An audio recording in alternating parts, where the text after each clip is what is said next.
All right, well, good afternoon, everybody. I know there's been a lot of talk over time about whatever we're going to call this. Let's call it, for purposes of today, let's call it Custom House Square. But this is an auspicious occasion because this is a big part, in my view, of the renaissance of the downtown. I think we all agree, and there's so many people here who have a big stake in the downtown that the downtown really is, here in New Bedford as it is in many other places, the face of the city. And we've got a terrific downtown. So many aspects of it reveal our history. The cobblestones you're standing on, the bluestone you're standing on. And cities today are rediscovering their downtowns because people really want to have a sense of place in their lives, a sense of belonging, and a connection to their history. And we've got those assets, we've got those opportunities in spades. But we also have to have a downtown that offers all the things you'd want in an urban neighborhood. Shops are here, restaurants are here, public spaces where you can spend some time along the waterfront are here. But and we have more residences as well. But we're reaching a point now where we're adding the last few building blocks of having a real urban community, like as so many people desire. And one of those things is to have a green space that, like places like Washington Square in New York and Post Office Square in Boston, can be a place where people gather, spend time, reflect, and just relax. Frederick Law Olmsted famously said that parks are the lungs of the city, and I think that's as true today as it was 150 years ago. This is what we're hoping for here is for this to become yet another iconic spot in the city of New Bedford that we can all be proud of. I've made a point in my administration that we as a city really need to prioritize the look and feel of our public spaces.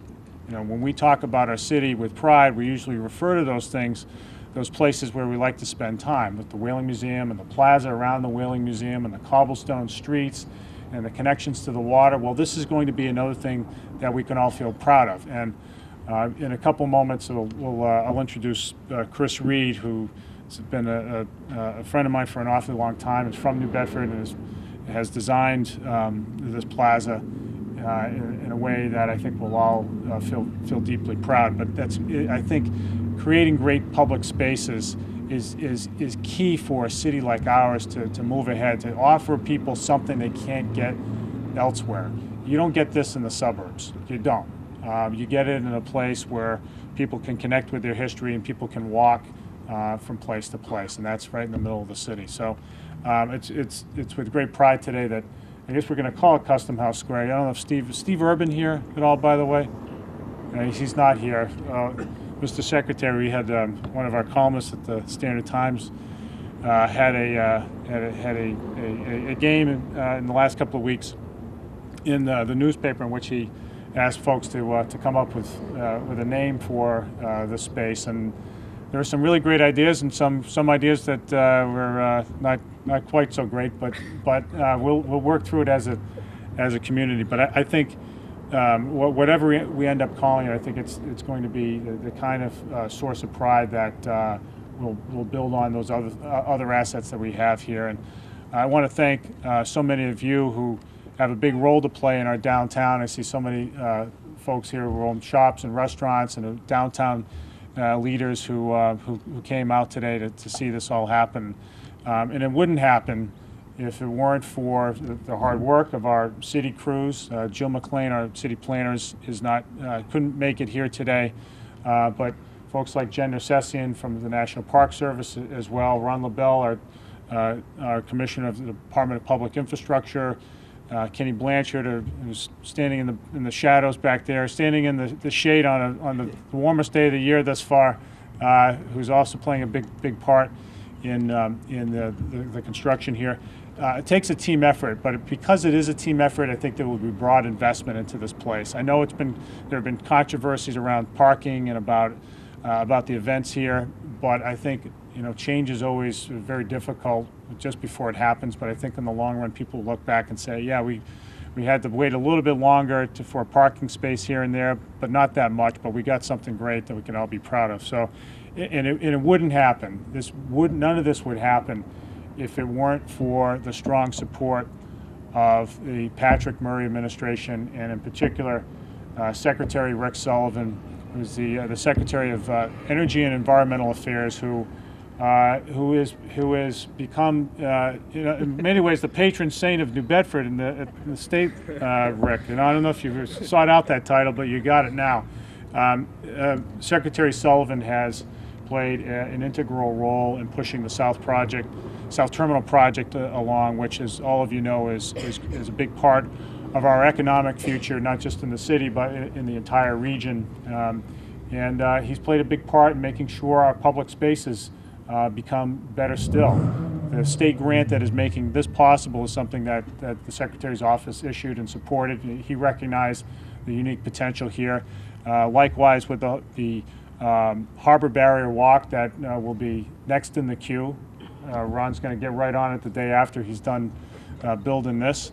And but these are again both things that will make the city proud. And as a former mayor of Westfield for 11 years, Secretary Sullivan knows that the state and city work best when the city pushes its initiatives and the state recognizes the value in them and plays an important and indispensable supporting role. And that's exactly what he's done. And we owe you a tremendous debt of gratitude, Rick, for your help. And just wanted to say thanks and ask you to come up and say a few words. Thank you, Mayor. It is great to be back in the city of New Bedford. I, in some respects, feel like I haven't left. So I'm also become a big user of your bakeries and restaurants. So the economy of New Bedford is thriving and well.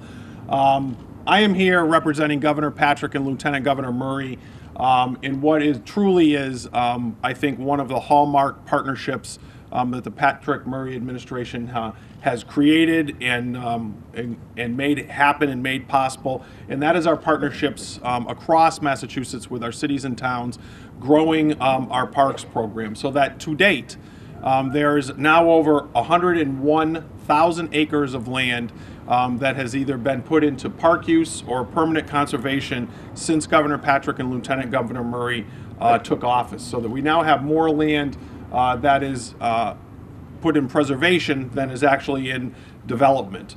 We have done projects in some 310 of our 351 cities and towns. And I think most importantly, we have created a new park or renovated an older park so that now 2.2 million residents of the Commonwealth of Massachusetts have less than a 10-minute walk to that park or open space. That is truly an amazing figure when you think about that's 35% of the entire population of the Commonwealth of Massachusetts, and 40% of all of the citizens that live in an environmental justice community can now have a 10-minute walk to a park or an open space. That is a huge commitment and a huge change that Governor Patrick and Lieutenant Governor Murray have made possible. The voices that we have listened to, as the mayor has said, are our cities and towns, because I have repeatedly said that I think that the best decisions that are made in government are made at the local level. It's the mayor, the city councilors, the volunteers, the citizens that come forward at the city meetings and that know the city's best. They know what the priorities are. They know where dollars should be spent to improve the quality of life of the citizens of that community. And New Bedford has certainly been at the forefront of improving the quality of life of its citizens. The mayor talked about a couple of strategic park projects that we have done. We've also did the Wings Court, which is behind and off to my right. And I think New Bedford should be very proud of the fact that they are the only park projects, of all of the park projects that have been done, that has totally been constructed by city employees. Now, that tells you that the city of New Bedford can make a dollar go really far and can do it right and is money extremely well spent. And those dollars are not just for the larger landscapes out in western Massachusetts where we could put tens of thousands of acres together contiguously.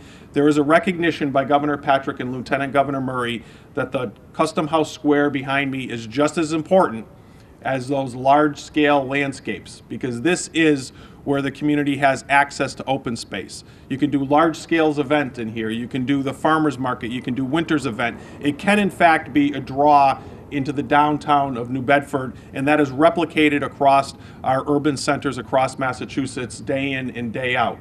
It is part of the very fabric of the city of New Bedford. It's a recognition that it is part of the recreational opportunities, it is part of the open space and quality of life opportunities, and in fact, it is part of the economic development model and the vibrancy of the city of New Bedford. I want to thank the mayor and the city council for their leadership.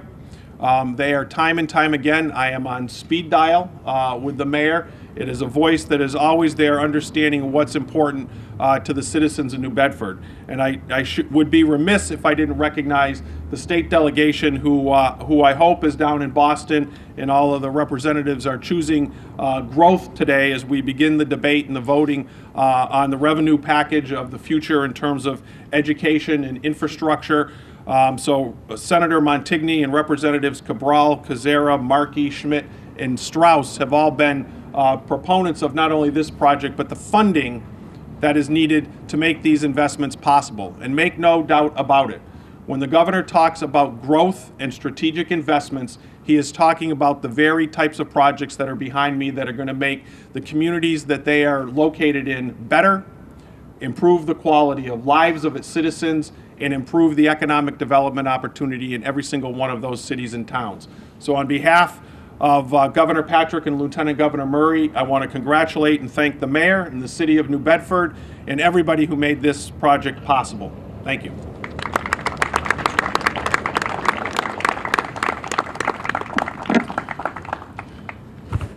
Thank you, Rick.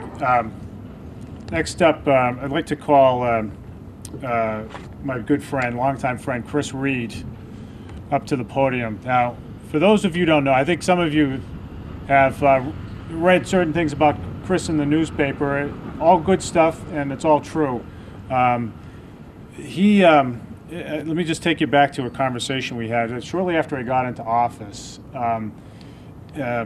This space has been discussed as a park. The possibility of this becoming a park has been discussed for a long time, but for whatever reason, it hasn't happened. And I thought, here's a time when we've got state support of the kind that Secretary Sullivan described, where we can really activate money using city crews, Ron and Kenny, DPI and DPF. But it's got to look good, and it just can't be another space. It just can't be paved over. There were old drawings of this space that would entail basically just pavers with different designs, but it basically just paving it over. And I felt very strongly that that we needed to have something memorable, something that was different here, something that New Bedford could say, this is our own and nobody else has it. And so my first thought was to turn to Chris Reed. So Chris is the principal at a landscape design firm in Boston called STOSS. And STOSS and Chris are generally recognized as being at the very top of their game. I think I've talked publicly in the last few months about my trip down to the Mayor's Institute on City Design. I don't know if you ever did that when you were mayor, but I went down to Charleston, South Carolina at a planning conference attended by other mayors as well as city planners, urban designers. And so there was a group of 8 mayors presenting their projects and a group of about the same number of really high-level urban designers there, vetting them, giving feedback. And I talked to them about this design. And I said, it's being done by Chris Reed. And they said, Chris Reed? You got Chris Reed to do that for you? Really? His reputation is national, and it was in scope, and I think people understand that STOSS now is one of the premier urban design firms in America. Chris has done work on a number of buildings at Harvard, on the master plan for Green Bay, Wisconsin, done work on the Clinton Library, and a number of things in the Middle East for very wealthy sheiks and others who knows where their money came from. But at least it's going into Chris's pocket. But he's done all this, and he grew up on Roach Street. He's from here.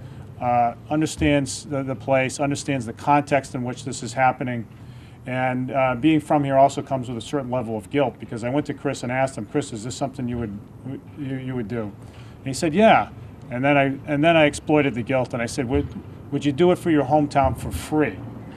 And to his credit, he didn't skip a beat, and he said, absolutely. So what you have here, and he'll explain it to you, is something that I think will be truly iconic in the city, and again, something that we can be very proud of. So Chris, we're so happy you're involved in this one. Great. Well, thanks, Mayor Mitchell. It's a great honor to be here today, and it's a treat to be part of this process. You know, I remember this site growing up as a kid. The Kerwin garage was here. I remember the distinct blue of the old steel frame of the garage. You know, and even as a kid, I remember thinking, God, you know, there's such a beautiful downtown historic district here. Why do we have to have that thing, right? And it came down eventually, and the memorial went up here, and then a parking lot was put in, and I thought, God, there's a much better opportunity for this space. And so it's something that I thought about a lot. So when the mayor called me almost a year ago and said, hey, you want to get on board with this, I jumped at the chance to do it, to reconnect. I'm here anyway. My parents still live around here. My parents are here in the front row. In fact, my 4th grade teacher is also here. Yeah, where's... She's back here.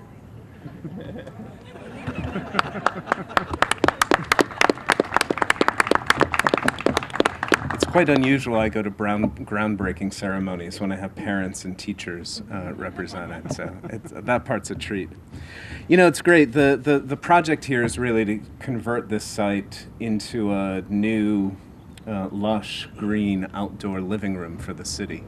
A place where residents, workers, visitors to the city can all come together, can gather, can celebrate, can host large-scale events, or can really just hang out for lunch in the middle of the afternoon to chill.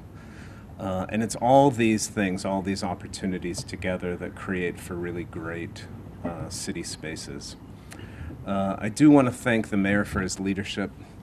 It's been a long time coming.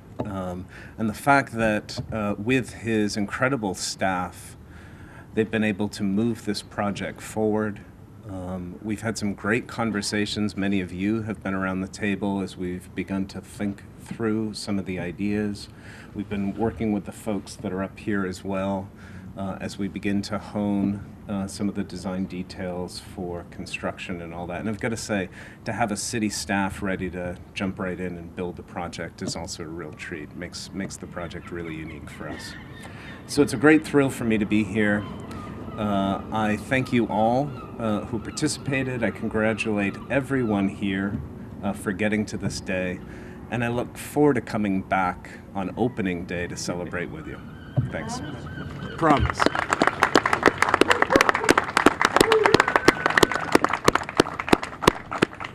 All right, thank you, Chris. One person I want to acknowledge in the audience is Kim Drake from CDM Smith. I know she doesn't like the attention. She worked behind the scenes, but one of the tricks to doing this well is translating what's in Chris's head and then on paper from there to Ron's shovels, and that's a key link, and that's what they do at CDM Smith, and you know, Kim does it as well as anybody in the business. So Kim, I appreciate you being here today.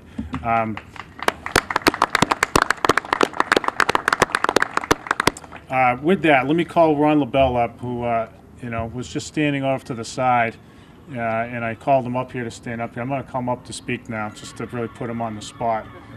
Just to talk a little bit about the construction process, and then I'll have Jen and Diane come on up. But Ron's shop is really, as the secretary is alluding to, there's a reason why here in New Bedford we can get stuff done very quickly and efficiently and in-house, and that's because of the people we have working for us. And Kenny's does a phenomenal job at DPF, and Ron is known statewide as the hard charger who makes things go in New Bedford. And Zebaruda his number 2 guy is in the back, eschewing the limelight, but Zeb deserves tremendous credit as well. But Ron, thank you for all you do. Just take a second to tell people how this is all going to unfold in the next couple of months. Sure. Thank you. Thank you, Mr. Mayor. Thank you, everyone, for coming. This is, as Secretary Sullivan said, and I greatly appreciate those comments, this is a labor of love. All of the guys who work for us, this is their community. They're public servants, and they work for the city, and they live in this city. And this is the type of job that we really enjoy doing and take to heart. Because when it's done, we're going to be the ones here having lunch. And please don't take that. Not a minute over you're allowed. Not a minute over we're allowed. But I do want to thank the mayor, because this is one of the first projects that I'm involved in since his administration has taken over, where we don't have to come up with a traffic management plan. And we don't have to detour traffic. So this is going to be a treat for us. But we're really looking forward to this, Mayor. Thank you very much. Thanks, Ron. Thank you, Mr. Secretary.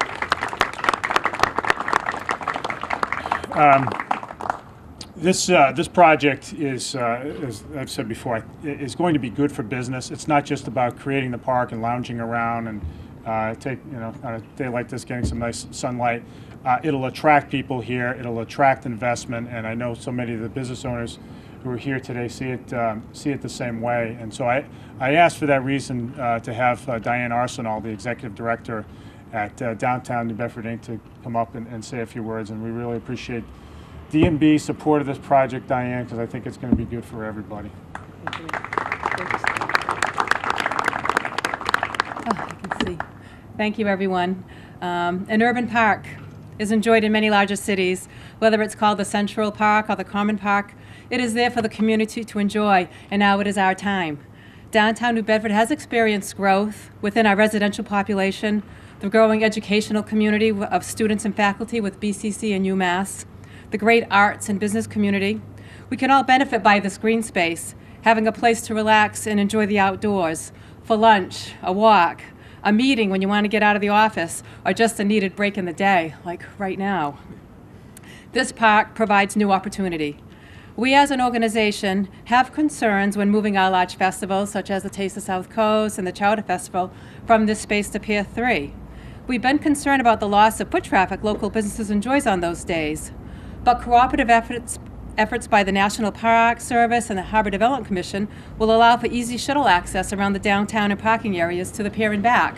So we're all working together to make sure that this is not a problem, but an opportunity. We look forward to this opportunity for increased programming of events at our new park. Instead of a larger tented event, maybe 12 times a year, there is an opportunity for smaller arts and music type events throughout the year. Certainly AHA every month, but sometimes happenings every weekend, every season. Ice skating we talked about, winter festivals included, year-round. Many, many possibilities are now before us, and we look forward to working with all our partners in the downtown and in enjoying this new green and open space. Thank you.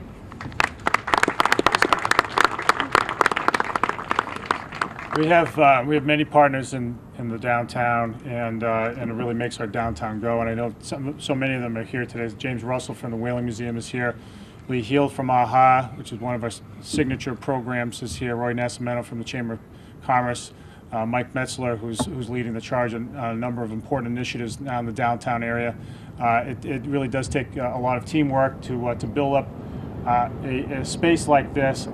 We have this space is generally, not just this space behind us, but the downtown generally has so much potential, and it's actually being realized now through the efforts of so many people. And one of them is Jen Nersesian, who's the director of the National Park here in New Bedford, who's played an integral role not just in coordinating efforts among lots of organizations, but also in the actual design of the park, because it is very important that the park's design and its operation be in keeping with the goals of the national park. And that's no mean feat, but through Jen's terrific input and insight, we're able to do it, and we're making real progress. So Jen, come on up and say a few words from the national park.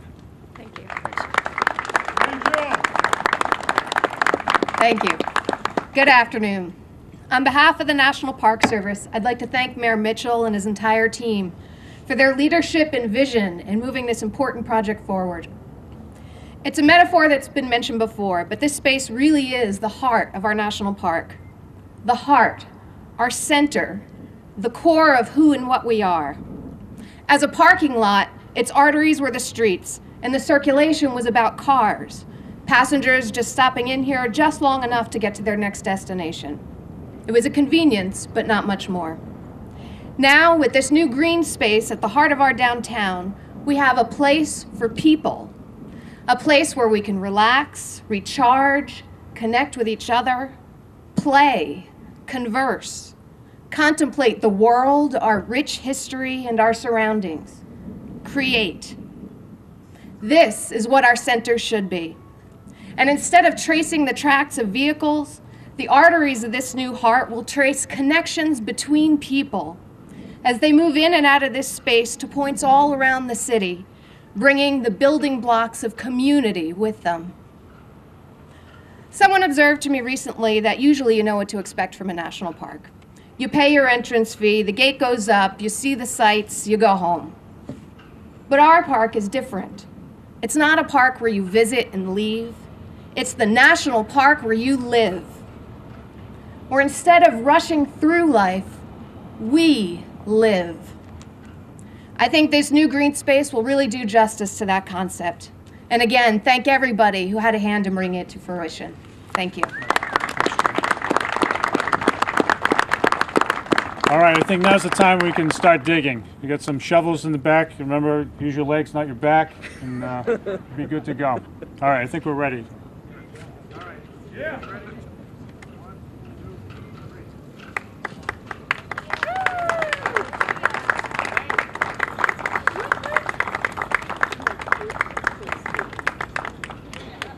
Come on, man. Dig in, baby.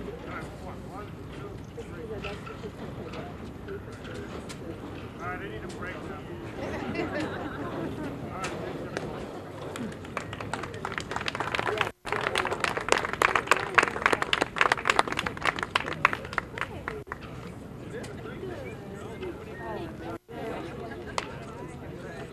Good job. Good luck to see you.